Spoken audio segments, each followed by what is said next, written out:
Welcome back, guys. Thank you for tuning in. So a few days ago, I got this comment from Gary Jung, a voice actor. Hopefully I said that right. Says, hey Hero, I'm a VA and AI specialist that did some consulting for NAVA and SAG for the early parts of the strike and really tried to have them ended as quickly as possible because I knew it was a mistake.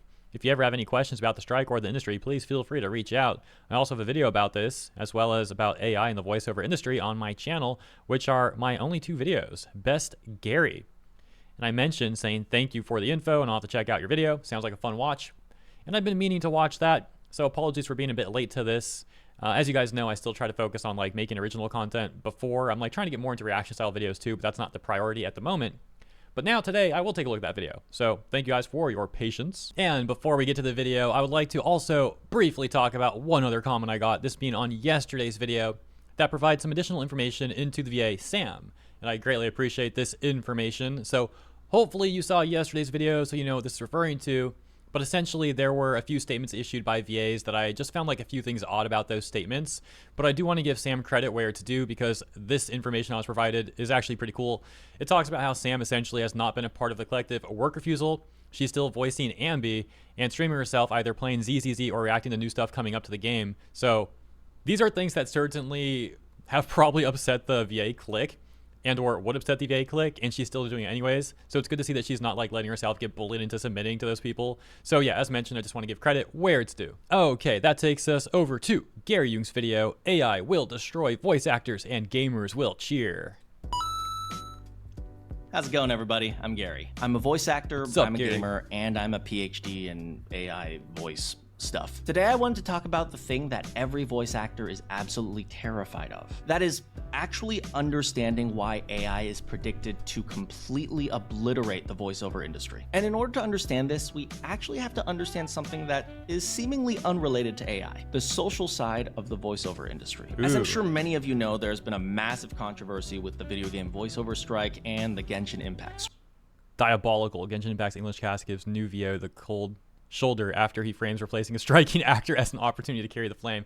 Oh, it's the Jacob Takanashi thing. I remember, like, I think I remember that article, and they were like all mad at Jacob Takanashi. They tried to frame it as if Jacob's like a terrible person. It was like terrible scabs, like ruining things for the VAs, for the kind VAs.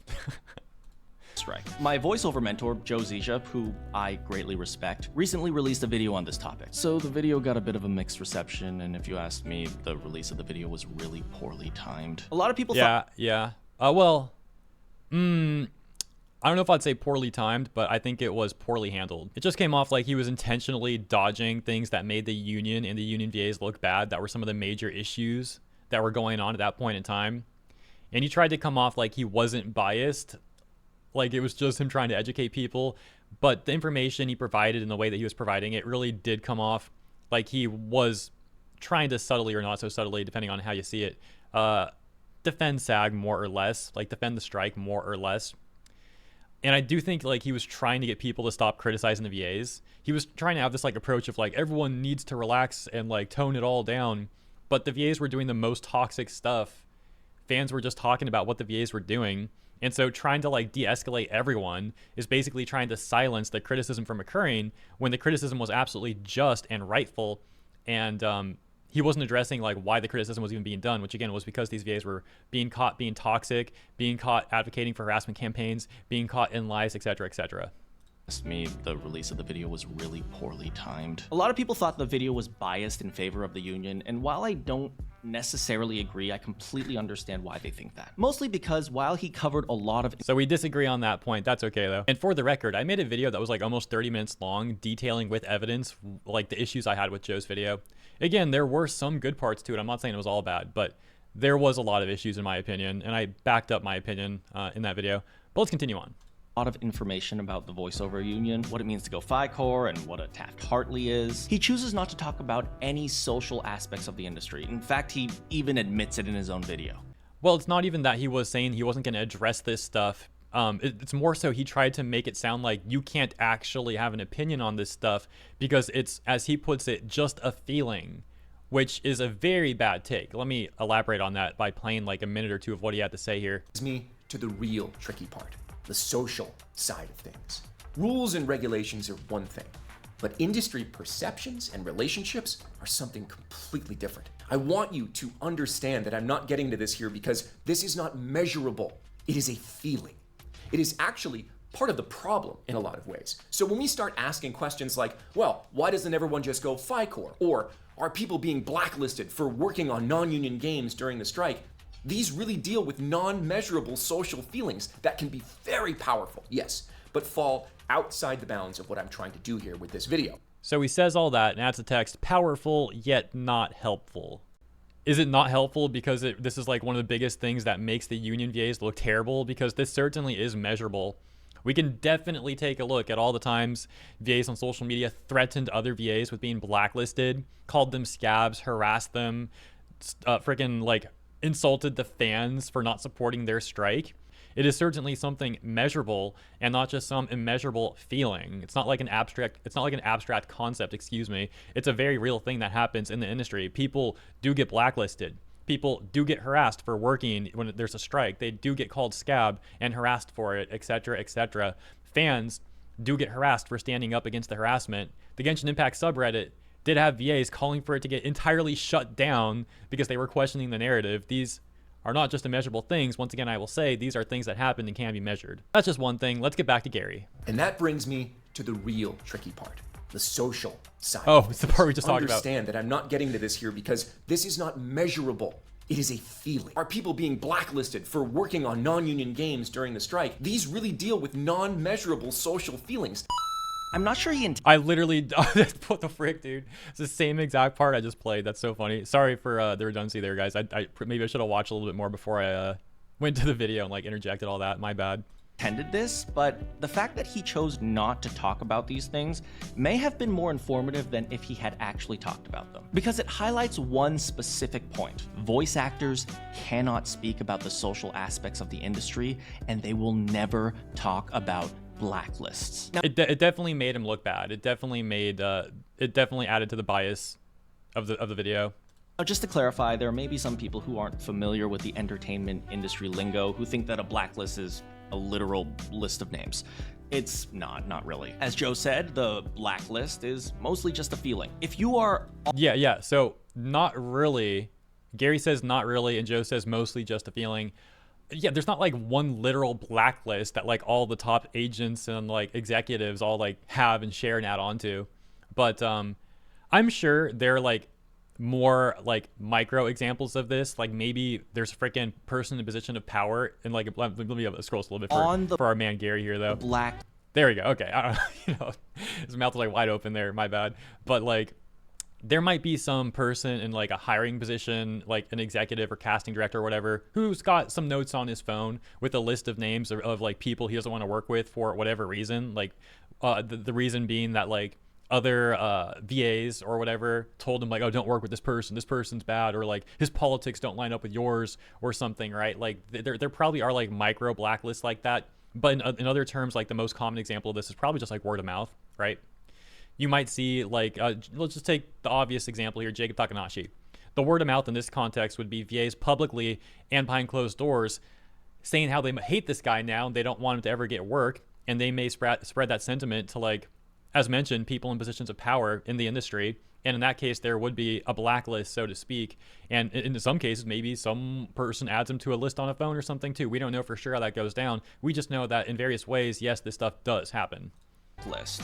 It just means that people will refuse to work with you for any possible reason outside of the merit of your own product. There are plenty of industry leaders who will deny that the blacklist exists, yeah, so you won't find very many news articles about it, but you don't need to look very hard to see that the blacklist clearly does exist. Yes, for example, let's just take a look at what started the whole Genshin Impact fiasco. When voice actor Jacob Takanashi was cast in a role that some other voice actors thought he shouldn't be cast in, they just started blacklisting him immediately. Voice actor Shara Kirby just blatantly said it. You'll never work another... I still can't get over the freaking dude. She was so mad. Is she still working on Genshin, by the way? I think she is, right? Didn't she say she was quitting and she was like F Hoyoverse, F the Genshin community and all that? Has she not been replaced yet? I haven't like checked up on her in a while, but I haven't seen anything about her getting replaced yet. Oh my gosh, dude. And like, she's one that like the whole community agrees should get replaced on too. Like, she ruined it, bro.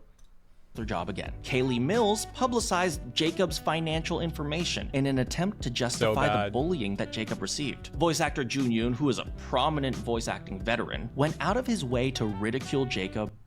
Oh, yo, credit to Gary for bringing this one up. I actually got to admit, I forgot about this one. Yeah, this was a really bad one near the beginning, March 27th. Jun Yoon. Say, are you Japanese or Japanese American, able to portray a 20s male character, can sing, have an excellent home studio? I've got a couple of colleagues in mind, but I would like to know more voice actors, except that one guy. Given everything going on at that point in time, this was so clearly referencing Jacob Takanashi. Please DM me your website, thank you. Bro, absolutely pathetic. Pathetic. These people are so freaking lame. Okay, back from coffee. Oh my gosh, I got to comment a little less. We're like 10 minutes into this and only 3 minutes into the video. Not even. All right, let's continue. Honestly, actually seeing Jun do this was really upsetting to me because up until that point, Jun was actually one of my idols. Never meet your heroes, right? Within moments of announcing his voiceover role, the industry started cutting all ties with Jacob. This happens all the time in the industry. In Jacob's case, it was because he had the wrong opinions or did something that people didn't like. But it might just be because you said something mean to someone or you criticized their work, or maybe they just think you're ugly. There's virtually no way to stop a blacklist from happening, and it's actually an indicator of a much larger hold problem. up. I've got the same toga on my shelf. I just noticed his toga in the background there. Yo, good taste, Gary. Good taste. The industry. The voiceover industry has no standards. And by standards, I don't mean like a girl doesn't have standards for her deadbeat biker boyfriend. I mean that the industry doesn't have a clear metric to evaluate a good voiceover performance from a bad voiceover performance. We can look at the field of engineering for a perfect contrast to this. Let's say two people are building a rocket. One flies 20 feet before crashing, the other flies 50 feet before crashing. That in and of itself is a metric for evaluation. Now, it might not be the perfect metric or the metric that you need to evaluate the effectiveness of a rocket, but at the very least, the metric exists. More importantly, it's possible that the guy who built the better rocket is a complete jerk. Now, you can say you don't want to work with the guy because he's a jerk and he's terrible to work with, but you cannot deny that he built the better rocket. All this is just thrown out in the voiceover industry. Their metrics are like which performance is more emotional, which one is more nuanced, which performance is more real or grounded. These things aren't really metrics because they're all opinionated. Voice directors or voice actors or casting directors, they'll always claim that they can just hear a performance and know that's the best performance and that's the right one for the job. Put a pin in that claim, we'll come back to that later. But the truth is, one casting director might like one performance, one casting director might like another performance, and you cannot argue which one is better. It happens all the time. And this lack of standards, this conveniently flexible interpretation of what is good and what is bad is exactly why blacklisting happens. Any casting director could just argue that they weren't the right fit for the job, and there is no way to argue against it. Well, I mean, the reasons like why someone might get blacklisted is what we already discussed. For example, the Jacob Takanashi situation that we talked about just minutes ago in this video. It sounds like what he's referring to there is more so like what enables it to happen though, right? Like it's what enables you to not really be able to argue against it, I suppose. Unless I'm misunderstanding his point.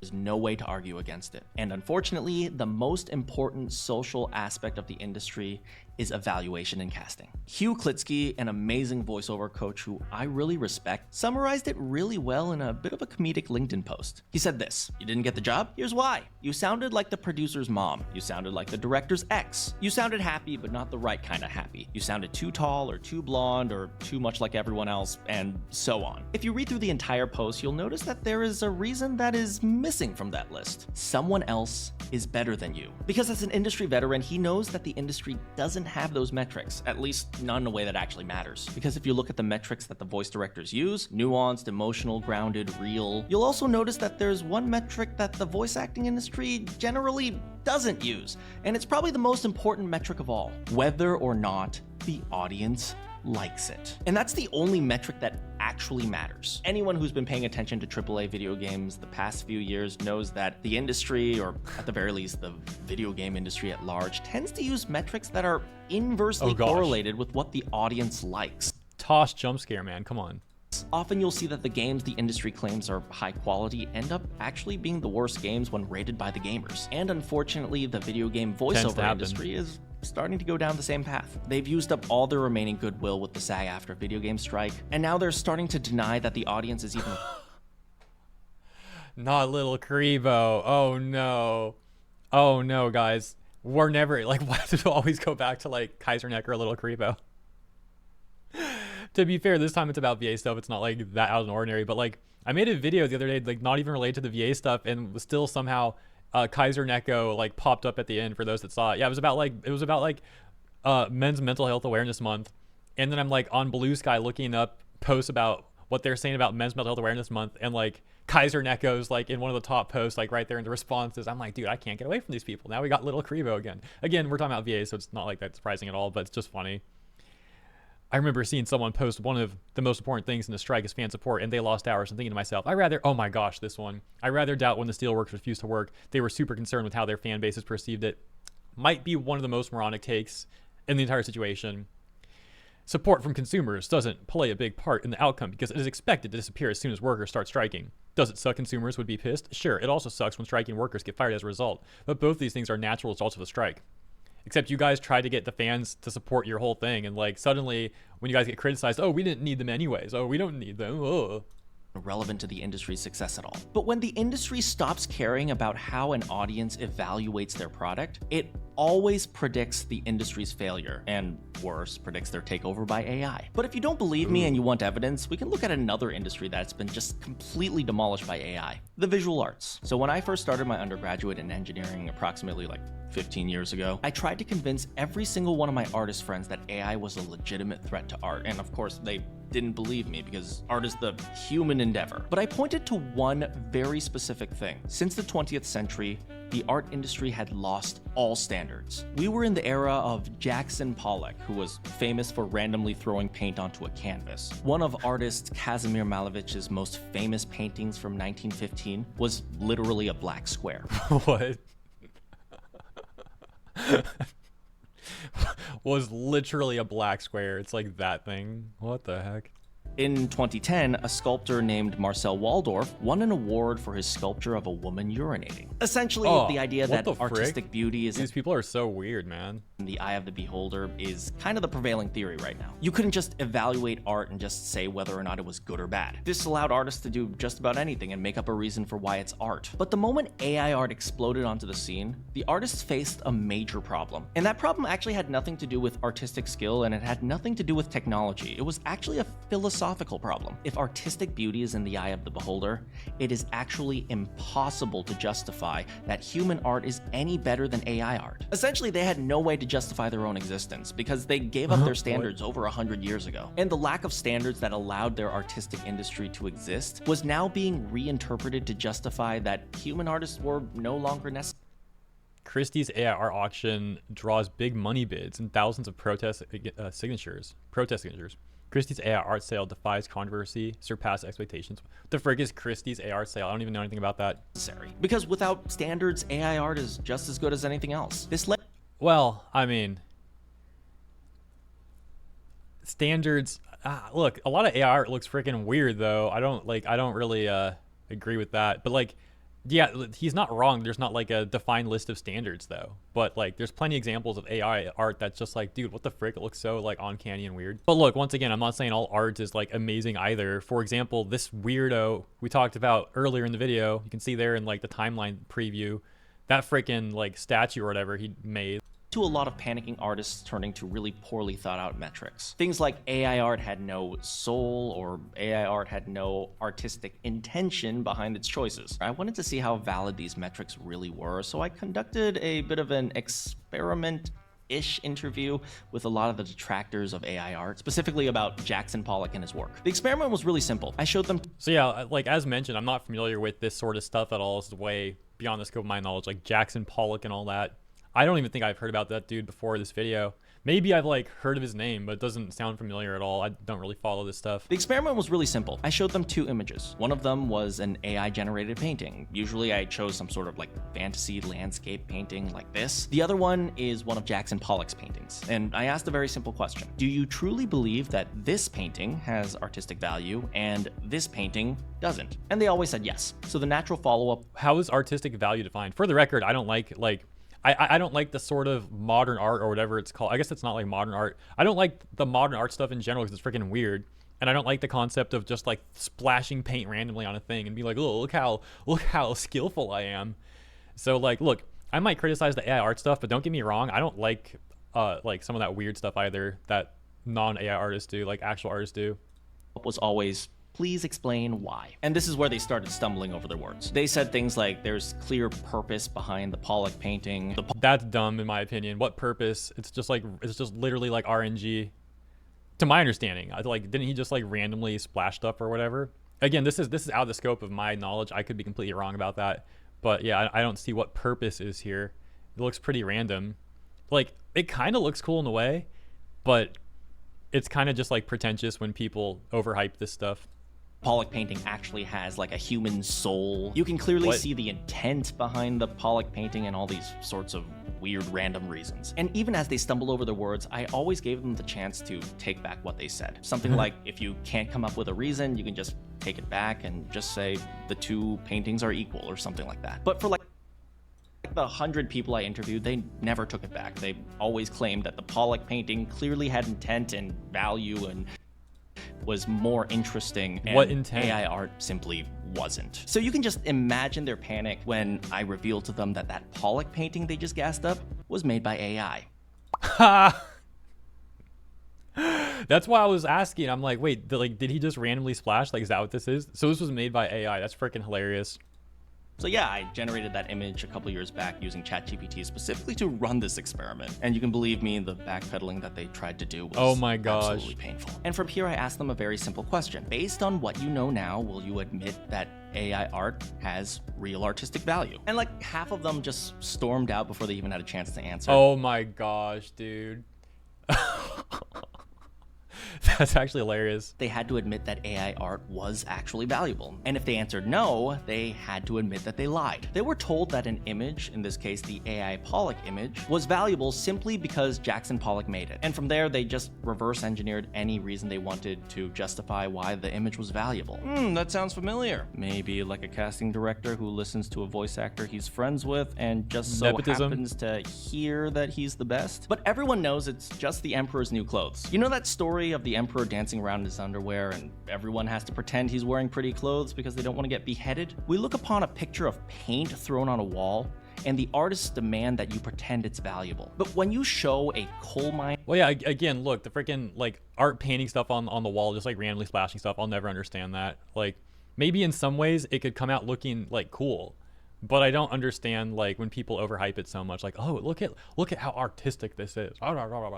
You know what kind of art that I find cool? I find art cool where it's like Hololive girls fighting each other with a giant sword. Like freaking, there was like that like Gargura versus Mori art or whatever. And then someone made like a whole like animated video of like Gura versus Ina. It was like evil Gura versus Ina. That is artistic vision right there. That is artistic talent right there. A picture of a black square and tell him that it's more valuable than his entire career of mining for coal. When you tell a 9-to-5 office worker that he's uncultured and uncivilized because he doesn't respect the artistic value of a painting of literally nothing. When you Oh my gosh, hold on. What? $10 million for that? That seems like some sort of like money funneling or something. There's gotta be something else to that. When these artists, like when people are selling stuff like this for that much money, there's gotta be something shady behind the scenes. Like, there ain't no way. Oh, I'm blocking it, by the way. Yeah, it says estimated value $10 million.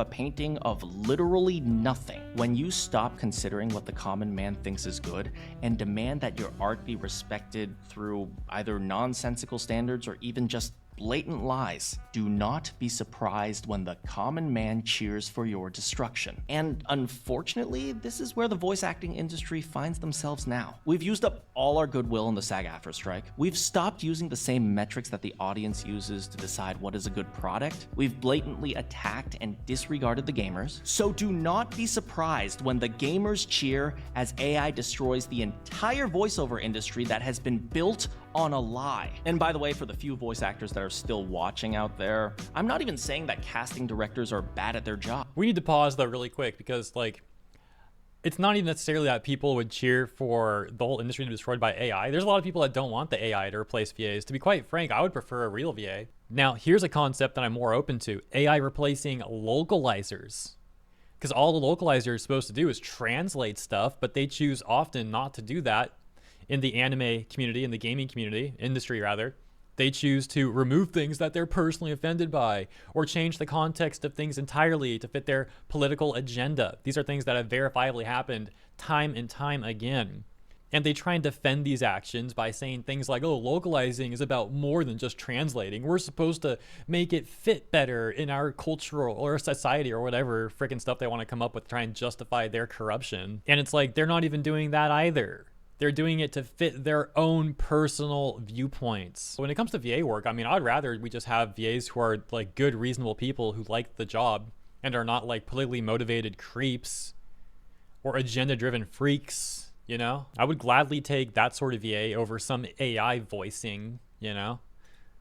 Many casting directors I know are actually amazing at their jobs. But what I am saying is that if you cast someone for a job, you better be able to justify it to the audience. Because casting is effectively deciding who gets to represent your product. So if you end up casting someone who attacks the gamers, is a bully, is threatening, or is just blatantly hostile, I guarantee you won't be able to justify that. Now, since we've talked a lot about blacklists, I just wanted to leave something with the gamers that is actually really important and can help you take back your games from some of the more malicious players of the industry. The real blacklist belongs to the gamers. This is really important to understand because as a collective, you gamers have a blacklist that is far more powerful than anything else in the industry. And it's actually really easy to use. So say there's a voice actor that you think doesn't represent what you want the gaming industry to be. You simply need to take 2 very easy steps. Step 1, don't buy their games. Super easy, right? If they're in a game and you don't want them to represent the industry, just simply refuse to buy their games. The companies will notice. And frankly, you guys have done a great job of that in the past, taking down a whole bunch of games that you all felt were not really what you wanted. Honestly, it's kind of scary how good you guys are at that. Step 2, let the companies know why you're not buying their games. When a company announces their game on Twitter, for example, simply make a straightforward and simple statement. Something like, due to how this person bullies their fellow voice actors, I will no longer be buying games that feature them. Or, I believe that this person does not represent what I want from the gaming industry, and I will no longer be buying games that feature them. But the next part is really important. Okay, before we get to the next part though, that does work in some cases, maybe even the majority of cases, but there are some cases where we have seen a company puts out terrible product after terrible product after terrible product, and even the sales are not going well either, yet they still seem to be able to do this because they're getting like immense capital behind the scenes. So sometimes it is a little bit more complicated. Do not be lulled into a bad faith conversation. If someone responds to your post with insults or hatred, simply ignore them. Do not turn your statements into bullying, and definitely do not turn them into... Well, I mean, like, look, not to be rude to Gary here, but like, wasn't his example of the art thing earlier like a bad faith conversation? So, I mean, I guess his advice to those people would have been they should never have like talked to him about the AI stuff because they got looped into that whole like experiment or whatever. To threats, doxing, or harassment. The arts industries are... Let me go back like 10 seconds.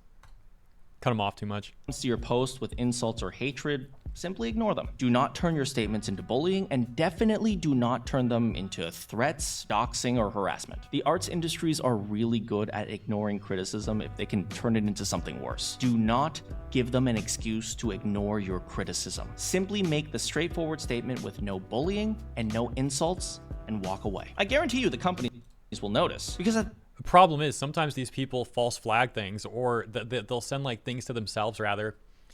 They'll send like fake threats to themselves and then try to blame it on the other side. This happens oftentimes when they're getting a bunch of just criticism that Gary has mentioned they don't want to acknowledge.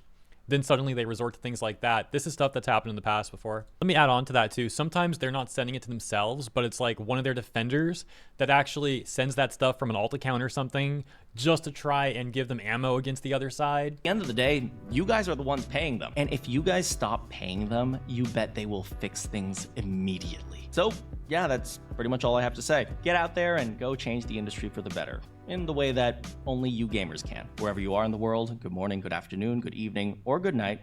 I will see you all next time. Interesting video.